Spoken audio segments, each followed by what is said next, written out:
కేంద్రంలో కొత్తగా ఏర్పడబోయే ఎన్డీఏ ప్రభుత్వంలో తెలంగాణ నుంచి ఇద్దరికి కేబినెట్ పదవులు దక్కాయి. పార్టీలో సీనియర్ లీడర్లైన కిషన్ రెడ్డి, బండి సంజయ్లకు చోటు దక్కినట్లు తెలుస్తోంది. ఇటీవల జరిగిన పార్లమెంట్ ఎన్నికల్లో కరీంనగర్ నుంచి బండి సంజయ్ రెండోసారి విజయం సాధించారు. Bandi Sanjay BJP state chief గా పనిచేశారు. తాను అధ్యక్షుడిగా ఉన్నప్పుడే రాష్ట్రమంతా పాదయాత్ర చేసి పార్టీ బలోపేతానికి కృషి చేశారు. ఢిల్లీ పార్టీని తెలంగాణలోని గల్లీ గల్లీలో తెలిసేలా చేయడంలో బండి సంజయ్ కీలక పాత్ర పోషించాడని చెప్పొచ్చు. మరోవైపు బీఆర్ఎస్ ప్రభుత్వంలో జరిగిన అవినీతి, ప్రజా వ్యతిరేక విధానాలపై అలుపెరుగని పోరాటం చేశారు. దీంతో బండి సంజయ్కి నేషనల్ లెవెల్లో క్రేజ్ వచ్చింది. కిషన్ రెడ్డి గురించి మరిన్ని డీటెయిల్స్ మనం శ్రీనివాస్ అడిగి తెలుసుకుందాం. శ్రీనివాస్, మోదీ కేబినెట్ లో ఇద్దరికి చోటు తర్వాత రాష్ట్రంలో జరిగే పరిణామాలు ఎలా ఉండబోతున్నాయి? కిషన్ రెడ్డికి కేంద్ర మంత్రివర్గంలో చోటు దక్కింది. అట్లనే బండి సంజయ్ కి ఇద్దరికి కూడా తెలంగాణ నుంచి పదవులు దక్కాయి. 8 మంది ఎంపీలు గెలిచారు. సో పరిస్థితుల దృష్ట్యా ఇద్దరికి మాత్రమే మంత్రి పదవులు దక్కాయి.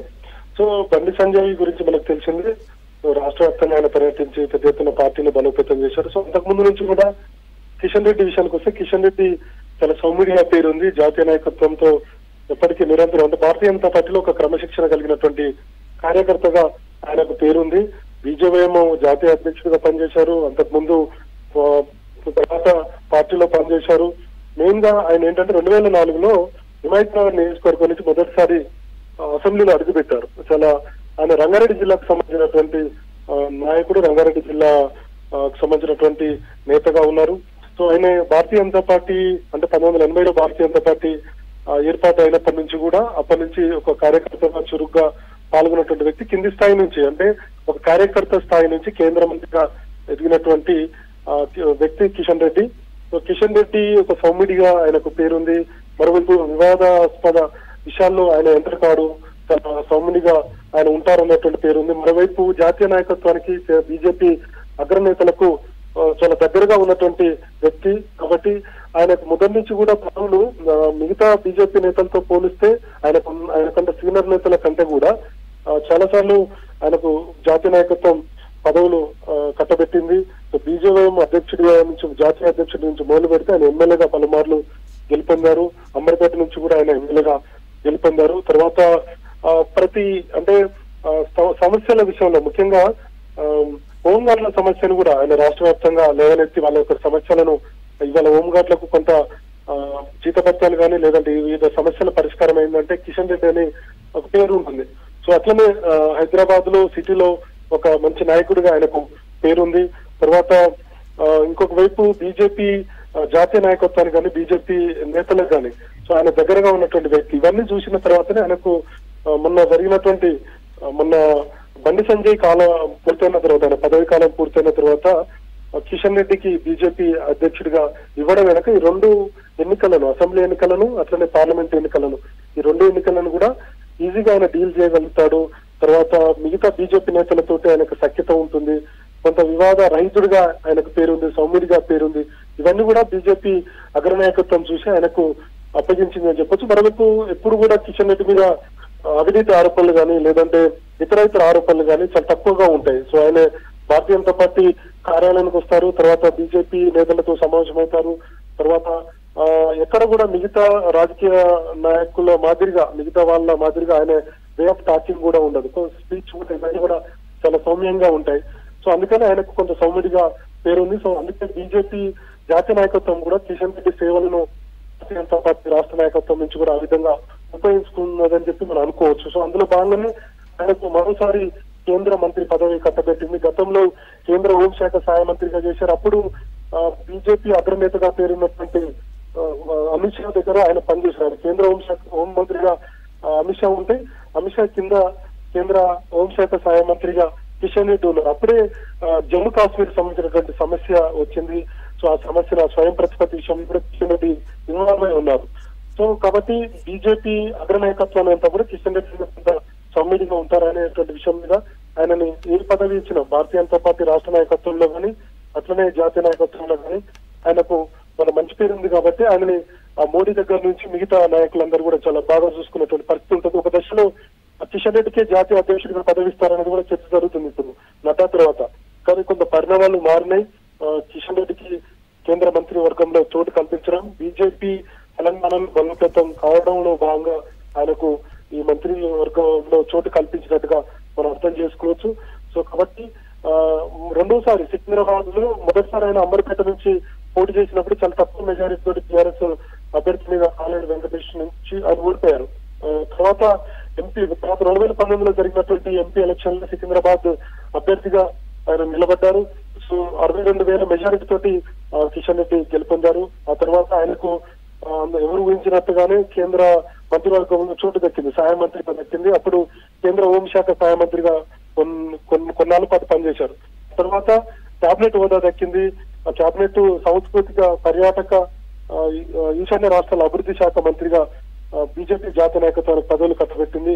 ఆ తర్వాత ఆయన కొన్నేళ్ల పాటు కేంద్ర మంత్రిగా పనిచేస్తూ వస్తున్నారు. తర్వాత బీజేపీ రాష్ట్ర అధ్యక్షుడిగా పార్టీలో జరిగినటువంటి పరిణామాలు కావచ్చు, లేదంటే బండి సంజయ్ అధ్యక్షుడు కాల పరిమితి పూర్తయిన తర్వాత కిషన్ రెడ్డికి అధ్యక్ష బాధ్యతలు కట్టబెట్టారు. సో ఆయనే అటు అసెంబ్లీ ఎన్నికలు, మన జరిగినటువంటి పార్లమెంట్ ఎన్నికలు, 2 ఎన్నికలు కూడా ఆయన చేశారు.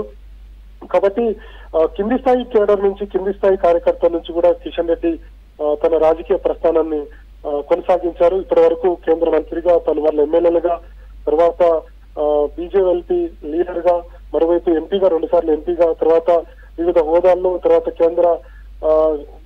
కేంద్రంలో వివిధ కేంద్ర పార్టీలో వివిధ హోదాల్లో పనిచేస్తున్నారు. తర్వాత బీజేపీలో ఉన్నటువంటి క్యాడర్ తోటి ఆయన ముఖ్యంగా పట్టణ ప్రాంతానికి సంబంధించినటువంటి హైదరాబాద్ లో ఒక గుర్తింపు తెచ్చుకున్నటువంటి నాయకుడుగా ఉన్నారు. ఆయనతో పాటు లక్ష్మణ్ కూడా, ఇద్దరు కూడా జోడెద్దులాగా పనిచేసినటువంటి పరిస్థితి ఉందని చెప్పి బీజేపీ నేతలు చెప్తూ వస్తుంటారు. అంటే ఆయనకంటే సీనియర్లు ఉన్నప్పటికీ కూడా కిషన్ రెడ్డికి ఆయన యొక్క కేపబిలిటీ కావచ్చు, లేదంటే కిషన్ రెడ్డి ఒక సౌమ్యుడిగా ఉంటారు, కొంత కూల్ పర్సన్ గా మనకు కనిపిస్తారు. ఆయన ప్రెస్ మీట్లు చూసిన తర్వాత ఆయన కొంత సీరియస్ గా మాట్లాడాలని ఇతర కాంగ్రెస్ పార్టీ నుంచి కానీ, బీఆర్ఎస్ నుంచి కానీ కౌంటర్లు ఇచ్చినప్పుడు కూడా చాలా సౌమ్యంగా ఆయన మాట్లాడేటువంటి పరిస్థితి ఉంటుంది. సో అట్లాంటి వ్యక్తిగా ఆయనకు పేరుంది. అందుకే బీజేపీ అగ్రనాయకత్వం కానీ, బీజేపీ జాతీయ నాయకత్వం కానీ కిషన్ రెడ్డిని కష్టంగా ఆయనకి ఏదైనా పదవి ఇవ్వాలనుకున్నా, లేదంటే ఏదైనా చేయాలనుకున్నా కిషన్ రెడ్డి ఇప్పుడు పరిశీలిస్తూనే ఉంటుంది. సో అందులో భాగంగానే రెండోసారి కిషన్ రెడ్డికి క్యాబినెట్ లో చోటు దక్కడం కనుక ఇవన్నీ పరిణామాలు చూసే ఆయనకు అవకాశం కల్పించడానికి. సో ఇద్దరికి పదవులు, కేంద్ర మంత్రి పదవులు వచ్చాయి కాబట్టి తెలంగాణ రాష్ట్రంలో ముఖ్యంగా బీజేపీని బలోపేతం చేయడం కోసమే ఇద్దరికి కేంద్ర మంత్రి పదవులు దక్కాయని చెప్పుకోవచ్చు. సో ఖచ్చితంగా వీళ్ళ సహకారంతో వచ్చేటువంటి కొత్త అధ్యక్షుడు అది ఈటల రాజేందర్ అవుతారా, టీఆర్ అవుతారా అనేది పక్కకు పెడితే, సో ఈ కేంద్ర మంత్రుల సహకారం వచ్చేటువంటి ఎన్నికల్లో, అసెంబ్లీ ఎన్నికల్లో టార్గెట్ గా భారతీయ జనతా పార్టీ కొంత కృషి చేస్తున్నట్టుగా మనకు కనపడుతుంది. ఎందుకంటే బీఆర్ఎస్ కొంత వీక్ అయింది పార్టీ, కాబట్టి బీఆర్ఎస్ ను కొంత టార్గెట్ చేసుకొని బీజేపీలో, బీఆర్ఎస్ లో ఉన్నటువంటి కేంద్రం అంతా కూడా భారతీయ జనతా పార్టీలో జాయిన్ చేసుకొని ఆ తర్వాత అసెంబ్లీ ఎన్నికలకు సిద్ధం కావాలన్నటువంటి ఆలోచనతో బీజేపీ జాతీయ నాయకత్వం ఉన్నట్టుగా మనకు అర్థమవుతుంది. ఎందుకంటే అక్కడ మిగతా రాష్ట్రాల్లో బీజేపీ యొక్క పరిస్థితి కొంత వాళ్ళ హడిల్స్ వస్తున్నాయి కాబట్టి, సో ఖచ్చితంగా దక్షిణ భారతదేశంలో కొంత సీరియస్ గా ఫోకస్ చేయడంలో భాగంగా కిషన్ రెడ్డి కానీ, బండి సంజయ్ కానీ కేంద్ర మంత్రి పదవులు దక్కాయనుకోవచ్చు. ముఖ్యంగా తెలంగాణ మీద ఫోకస్ చేశారు కాబట్టి వచ్చేటువంటి ఎన్నికల్లో కాంగ్రెస్ వర్సెస్ బీజేపీ ఉంటుందనేది రాజకీయ విశ్లేషకులు కూడా చెప్తున్నారు. బీఆర్ఎస్ పోటీలో ఉండకపోవచ్చు. ఎందుకంటే ఈ మధ్య జరిగినటువంటి ఎన్నికల ఫలితాలు, ఎంపీ ఫలితాల్లో చూస్తే 17% మాత్రమే బీఆర్ఎస్ కు ఓట్ బ్యాంక్ వచ్చినటువంటి పరిస్థితి, 40% పైగా కాంగ్రెస్ పార్టీకి ఓటు శాతం వచ్చింది. ఇంకొక వైపు బీజేపీ వాస్తవానికి 32% మేర ఓట్లు టార్గెట్ గా పెట్టుకుంది. కానీ అనూహ్యంగా 35 నుంచి 36% మేర భారతీయ జనతా పార్టీకి ఓటింగ్ శాతం వచ్చిందంటే ఖచ్చితంగా రానున్నటువంటి రోజుల్లో 40% పైగా ఉన్నటువంటి కాంగ్రెస్ పార్టీ, 35% పైగా ఉన్నటువంటి బీజేపీ, ఈ 2 పార్టీల మధ్యనే ఒక టఫ్ ఫైట్ జరిగేటువంటి అవకాశం ఉంటుంది. వచ్చే అసెంబ్లీ ఎన్నికలు కానీ, లేదంటే స్థానిక సంస్థల ఎన్నికలు కానీ.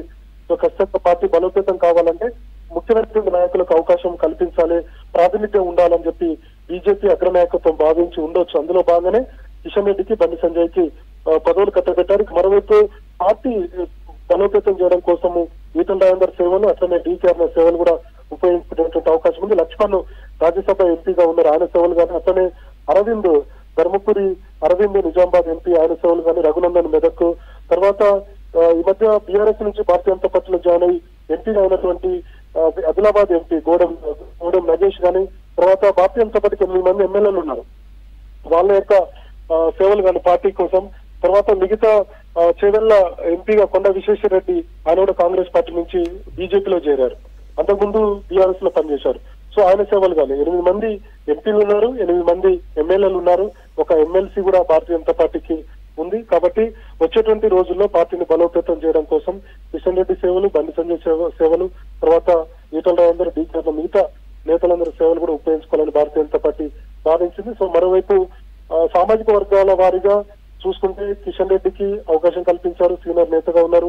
భారతీయ జనతా పార్టీలో ముందు నుంచి ఆయన కొనసాగుతున్నటువంటి వ్యక్తి. భారతీయ జనతా పార్టీ పార్టీనే మొదటి నుంచి కూడా ఆయన భారతీయ జనతా పార్టీలో ఉన్నారు, భారతీయ జనతా పార్టీలో కొనసాగుతున్నారు. సో కాబట్టి బండి సంజయ్ ఆయన ఆర్ఎస్ఎస్ నుంచి వచ్చినటువంటి వ్యక్తి. ఇద్దరు నాయకులకు భారతీయ జనతా పార్టీ కేంద్ర మంత్రులుగా అవకాశం ఇచ్చింది. పార్టీని తెలంగాణలో బలోపేతం చేయడంలో భాగంగా ఇద్దరికి కేంద్ర మంత్రి పదవులు దక్కాయని చెప్పి మనం అనుకోవచ్చు. మిగతా నేతల సహకారంతో వీళ్ళందరూ కూడా పార్టీ బలోపేతం కోసం తెలంగాణలో కృషి చేసేటువంటి అవకాశం ఉంది.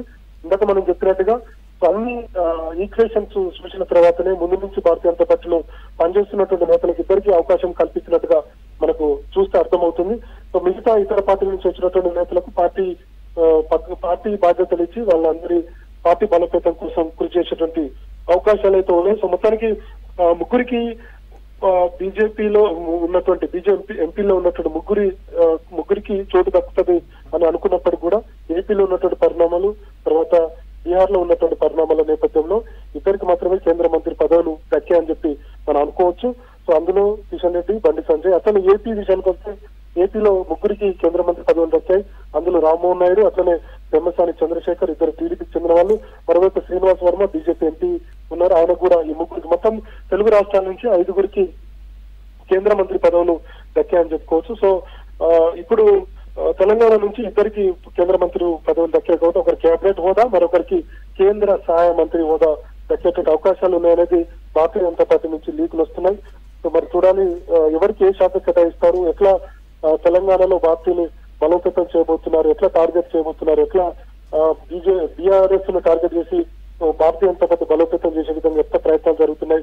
మనం చూసినటువంటి 30% మేర ఓటు బ్యాంక్ ఉందంటే దాదాపు 47 నియోజకవర్గాల్లో భారతీయ జనతా పార్టీ బలంగా ఉందని చెప్పి బీజేపీ జాతీయ నాయకత్వం విశ్వసిస్తుంది, రాష్ట్ర నాయకత్వం కూడా అనుకుంటుంది. కాబట్టి ఒక టార్గెట్ అయితే ఖచ్చితంగా ఉంటుంది. నెక్స్ట్ కొంత టఫ్ ఫైట్ జరిగేటువంటి అవకాశం ఉంది, అటు కాంగ్రెస్ ఇటు బీజేపీ. కాబట్టి ఈ రెండు పార్టీల మధ్యనే హోరాహోరీ ఉండేటువంటి అవకాశం ఉంది భవిష్యత్తులో కూడా. ఎందుకంటే ఒకవైపు కాంగ్రెస్ పార్టీ ప్రభుత్వంలో ఉంది, ఇంకొక వైపు ప్రతిపక్ష హోదా బీజేపీ నుంచి ఎక్కువగా మనకు కాంగ్రెస్ మీద ఒక ఒత్తిడి పెరిగేటువంటి అవకాశం కనపడుతుంది పరిస్థితి చూస్తే. కాబట్టి ఇద్దరు నేతలకు కేంద్ర మంత్రి పదవులు ఇచ్చి బీజేపీ తెలంగాణ రాష్ట్రంలో బలోపేతం చేసే విధంగా ప్రయత్నాలు చేస్తుంది జాతీయ నాయకత్వం అనేది మనకు అర్థమవుతుంది. మరోవైపు దక్షిణాది రాష్ట్రాల మీద కూడా ఎక్కువగా సీరియస్ గా భారతీయ జనతా పార్టీ ఫోకస్ చేసినట్టుగా మనకు అర్థమవుతుంది. సో మరి మొత్తానికి కిషన్ రెడ్డిని రెండోసారి ఆయన కేంద్ర మంత్రి పదవి వెనుక ఇందాక మనం చెప్పినట్టుగా అన్ని అంశాలు ఆయన బీజేపీఎం నుంచి మొదలు పెడితే ఇప్పటి వరకు కేంద్ర మంత్రి అయ్యేంత వరకు ఆయన బీజేపీ జాతీయ నాయకత్వానికి దగ్గరగా పనిచేయడం, వాళ్ళు ఇచ్చినటువంటి టాస్క్ ను కంప్లీట్ చేయడం, సౌమ్యుడిగా ఉండడం, తర్వాత వివాద రహితుడిగా ఆయనకు కిషన్ రెడ్డికి పేరుంది. కాబట్టి ఆయనకు మరోసారి అవకాశం కల్పించినట్టుగా మనకు అర్థమవుతుంది. సో కిషన్ రెడ్డి కేంద్ర కేబినెట్ హోదా దక్కేటువంటి అవకాశాలను మరోసారి బండి సంజయ్ కి కేంద్ర సహాయ మంత్రిగా దక్కేటువంటి అవకాశం ఉంది. ఇద్దరు కూడా మిత్రులు. కిషన్ రెడ్డి బండి సంజయ్ కిషన్ రెడ్డి కంటే జూనియర్, కిషన్ రెడ్డి కింద పనిచేసినటువంటి రోజులు చాలా ఉన్నాయి. కాబట్టి ఇద్దరు బండి సంజయ్ ని కూడా కిషన్ రెడ్డి అరేనటువంటి పరిస్థితి ఉంటుంది. పార్టీలో చాలాసార్లు వాళ్ళు మాట్లాడుకున్నప్పుడు కూడా ఆ స్థాయిలో కిషన్ రెడ్డి బండి సంజయ్ తోటి మాట్లాడుతూ ఉంటారు. పార్టీలో అట్లా ఉంటుంది చర్చ. కాబట్టి పార్టీ బలోపేతానికి ఇద్దరు నేతలతో పాటు డీకరణ ఈటల రాజేందర్ని భవిష్యత్తులో భారతీయ జనతా పార్టీకి ఉపయోగించుకోవాలనుకుంటుంది. మిగతా ఎంపీలతో కలిపి ఇప్పుడు అరవింద్ కూడా కొంత దూకుడుగా ఉంటారు. అరవింద్ తో పాటు తర్వాత రఘునందన్, తర్వాత నగేష్ కావచ్చు, తర్వాత మరోవైపు చెవెల్ల ఎంపీగా ఉన్నటువంటి కొండ విశ్వేశ్వర రెడ్డి. సో వీళ్ళందరూ కలిసి ఒక టీం వర్క్ పనిచేయాలని భారతీయ జనతా పార్టీ భావించవచ్చు. అందులో భాగంగా ఇద్దరికి కేంద్ర మంత్రి పదవులు ఇచ్చాయి. మరోవైపు మిగతా వాళ్లకు పార్టీ పదవులు ఇచ్చేటువంటి అవకాశం ఉంది. కొత్త అధ్యక్షుడు కూడా ఇప్పుడు కిషన్ రెడ్డి అధ్యక్షుడు అయిన తర్వాత ఆయన కేంద్ర మంత్రిగా ఉండే, అధ్యక్షుడిగా ఉండే. సో కాబట్టి ఇప్పుడు బాధ్యతలు మరొక నాయకుడికి అప్పగించేటువంటి అవకాశం ఉంది. సో అది ఎవరు అనేది చూడాలి. అటు ఈటల రాజేందర్ పేరు మనం చెప్పినట్టుగా టీకార్ల పేరు తెర మీదకి వస్తున్నాయి. కాబట్టి సో ఇద్దరి నాయకులు ఒకరికి అధ్యక్ష బాధ్యతలు ఇచ్చి మిగతా ఇద్దరు కేంద్ర మంత్రులతోటి తెలంగాణ రాష్ట్రంలో బీజేపీని బలోపేతం చేయాలని బీజేపీ అగ్ర నాయకత్వం అనుకున్నట్టుగా మనకు అర్థమవుతుంది. Chandrika. Right, thank you Srinivas.